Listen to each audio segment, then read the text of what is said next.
Drage Hrvatice i Hrvati diljem domovine i svijeta, dragi hrvatski državljani. Srdačno vam čestitam Dan državnosti Republike Hrvatske.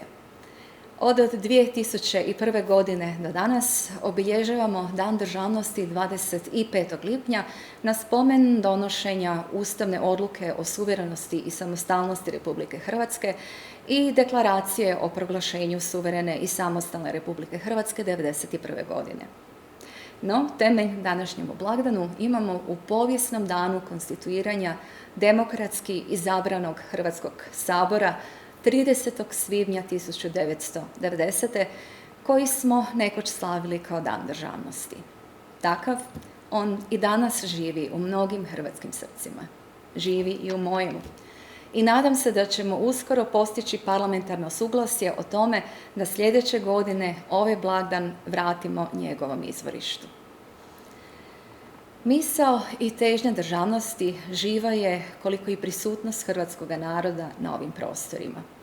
I kada je zbog raznih nevolja bila svedena samo na malu luč, državnost je svjetlila kao temeljna politička vodilja i volja hrvatskog naroda da bi u presudnim trenucima povijesti buknula poput baklje. Upravo tako, planula je na izborima 1990. i narodnom referendumu 1991. zasjala je u temeljnim državotvornim odlukama Hrvatskog sabora, bljesnuvši potom u obrani domovine i pobjedonosnom završetku Domovinskog rata. Zahvaljujući političkoj viziji predsjednika Tuđmana i junaštvu hrvatskih branitelja, slobodna Hrvatska naše je okrilje i dom. Ona je naš put i životna suputnica. Jer kako je napisao pjesnik Drago Ivanišević, kud god idem, sa mnom je Hrvatska. Hrvatsko ime stoji na stolovima svih važnih međunarodnih foruma, počevši od Ujedinjenih naroda, NATO saveza i Europske unije, do inicijative Triju mora koju sam pokrenula okupivši još 11 država članica Europske unije kao autentični politički izraz naše povijesti i kulture i našega europejstva, ali i potican okvir ostvarivanja gospodarskog napretka. Drago mi je što su se inicijativi kao partneri pridružili i SAD i Njemačka. No, za hrvatski narod samostalna država nikada nije bila samo političko pitanje nacionalne suverenosti i međunarodne afirmacije, već i društvene konsolidacije, sadržane u zahtjevima socijalne solidarnosti, etički utemeljenoga pravnoga poretka, ostvarivosti dobrog obrazovanja, zaposlenja i obiteljskog života, te dostojanstvenog života od vlastita rada. Svako je kao državljanin pozvan biti dionikom izgradnje takve državne zajednice. To je ne samo poziv, nego i obveza. U svojem govoru na konstituirajućoj sjednici Hrvatskog sabora 30. svibnja 1990. predsjednik Tuđman rekao je i ovo.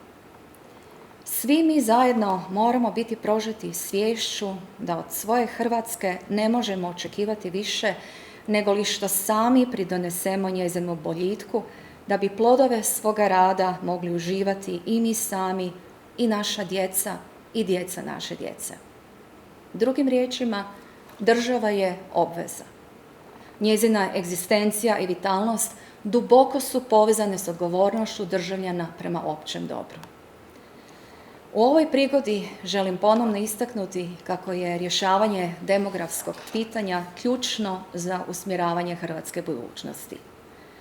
Ono je ne samo najuže povezano s održanjem stabilnosti mirovinskog i zdravstvenog sustava i ravnomjernim gospodarskim razvojem svih hrvatskih krajeva, nego i sa samim opstankom države. Rješavanje demografskog pitanja najveći je ispit zrelosti za državne institucije, političke stranke, ali i za gospodarstvo, bankovni sektor i akademsku zajednicu. Čvrsto ću ustrajati na tomu da demografsko pitanje ima najviši prioritet među zadaćama državne politike. Stoga ponovno pozivam Vladu i Hrvatski sabor na žurno donošenje sveobuhvatnih i sustavnih mjera, uključujući one koje sam dala u svojem prijedlogu mjera populacijske politike. A njezin temeljni cilj treba biti stvaranje pozitivnog društvenog ozračja za jačanje institucije obitelji kao temeljne stanice rađanja i odgoja djece. Jedno je od poglavlja toga prijedloga porezna politika. Do sada provedena porezna reforma uvelike je pridonijela pozitivnim makroekonomskim kretanjima i gospodarstvo ju je pozitivno ocijenilo. Pozivam Vladu da odlučno nastavi politiku poreznog rasterećenja kako bi trošak rada za poslodavce bio manji, a neto plaće radnicima veće. Od tog cilja ne smijemo odustati.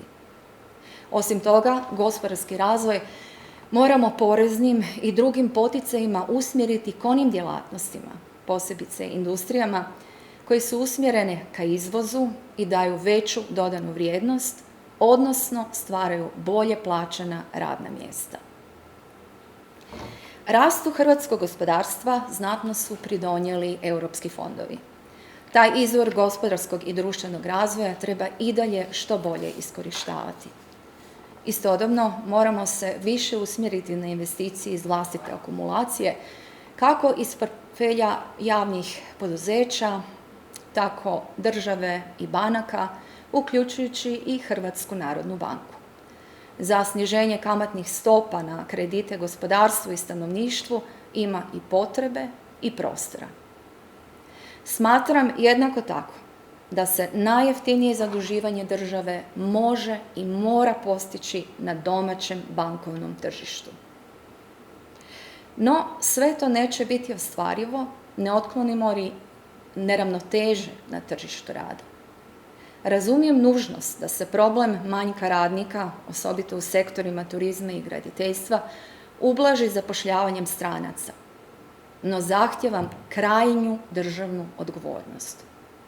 Moramo se prije svega osloniti na vlastite potencijale, kako na nezaposlene i umirovljenike koji žele raditi, tako i na hrvatske radnike u inozemstvu, te sve njih poticati na zapošljavanje u Hrvatskoj.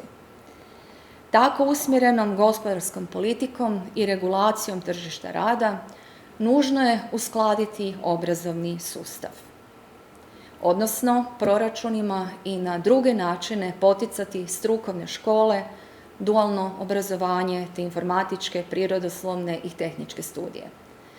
Treba nam obrazovanje koje će biti sposobno brzo i kvalitetno reagirati na razvojne potrebe i koje će mladima omogućiti zapošljavanje i ostanak u Hrvatskoj. Moramo stvarati klimu u kojoj su strukovna zanimanja na cijeni, a najbolji način za to je rast plaća. Dosta smo i previše svoje talente i znanja poklanjali drugima. Samo u prošlom stoljeću imali smo 3 velika vala iseljavanja, a sada imamo i 4. Moramo voditi brigu o svakom djetetu, o svakom mladiću i djevojci, pratiti ih kroz njihovo obrazovanje, razvijati njihove talente i učiniti sve kako bismo ih sačuvali za domovinu. No, želimo li da mladi ostanu u Hrvatskoj, treba im prije svega pozitivno moralno ozračje. A kakvo ozračje stvaramo ako ih učimo da samo preko veze mogu doći do posla, ako im time šaljemo poruku da njihovo obrazovanje, sposobnosti i trud nisu važni? Kakav primjer im pružamo ako toleriramo korupciju, a i kada pokrenemo sudski postupak za koruptivna djela, procesi traju 10 i više godina, a neki padnu i u zastaru. Moramo se riješiti nepotizma i korupcije. Hrvatska ne smije biti jednima majka, a drugima maćeha. Svima mora biti majka. Svima mora pružiti jednaku brigu i jednake prilike za razvoj, uspjeh i napredak. Za društveni razvoj i napredak ključan je uvjet sigurnost. Posljednjih mjeseci ponovno se suočavamo s pojačanim migrantskim pritiscima. Naši državljani, osobito u pograničnim krajevima, moraju jasno znati i osjećati da država štiti njihovu sigurnost. Zahvaljujem hrvatskim redarstvenicima koji i u ovom trenutku bdiju nad sigurnošću hrvatskih granica i podržavam napore u sprječavanju ilegalnih ulazaka na hrvatski državni teritorij.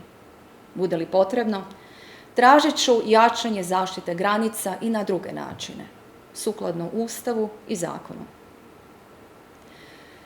Proteklih dana ponovno smo vidjeli koliko su još snažne podjele u našem društvu kad je riječ o prijeporima vezanima uz Drugi svjetski rat. Hrvatski narod bio je suočen s razornim djelovanjem nacizma, fašizma i komunizma, čije su se silnice tragično prelomile na našem povijesnom tlu. Uvjerena sam kako su državnički stavovi predsjednika Tuđmana o hrvatskoj državnosti i danas temeljna točka s kojoj treba promatrati djelovanje i doprinos pojedinaca u tim teškim i tragičnim vremenima. S tim u vezi, Tuđmanova politika hrvatske pomirbe ima trajnu važnost. Imajući odlučnost pozvati i voditi hrvatski narod do stvaranja samostalne hrvatske države, unatoč gotovo apsolutnoj međunarodnoj potpori opstanku bivše države i vrlo složenim unutarnjim prilikama, znao je da se ta povijesna težnja može ostvariti samo politikom pomirbe. Taj njegov povijesni nazivnik danas promičem pod nazivnikom zajedništvo. I od toga neću odustati. Nismo li najveće trenutke pobjeda i uspjeha doživjeli onda kada smo smogli snage prevladati pojedinačne interese bilo koje vrste i čvrsto stati jedan uz drugoga, odlučni ostvariti zacrtani cilj. No, za razvijanje kulture državnog zajedništva nužno je stvarati pretpostavke kako kroz obrazovni sustav u duhu promicanja vrijednosti domovinskog odgoja, tako i kroz politički sustav. Više puta proteklih godina isticala sam važnost ustavne odredbe da vlast proizlazi iz naroda i pripada narodu kao zajednici slobodnih i ravnopravnih državljana i upozoravala kako politički sustav mora omogućiti da volja naroda bude izražena što neposrednije i autentičnije. Drage Hrvatice i Hrvati, dragi hrvatski državljani, Hrvatska je iz dana u dan sve poznatija u svijetu, a to je zahvaljujući prije svega vama, svojim jedinstvenim ljudima, počevši od naših vojnika i policajaca u međunarodnim mirovnim misijama, izvrsnih inovatora, liječnika, učenika i studenata, preko radnika, ribara, poljoprivrednika i poduzetnika, do sportaša i drugih koji Hrvatsku svaki dan upisuju na prva mjesta raznih svjetskih prvenstava i rang lista. Tisuće takvih ljudi upoznala sam posjećujući naše županije, gradove, sela i naše iseljenike. Najveći brend Hrvatske njezini su ljudi, mi, njezini državljani. Ostvarujmo svoju državu domovinom blagostanja, sigurnosti i ponosa. To je Hrvatska kakvu trebamo. To je Hrvatska koju želim. To je Hrvatska u koju vjerujem. Sretan vam Dan državnosti.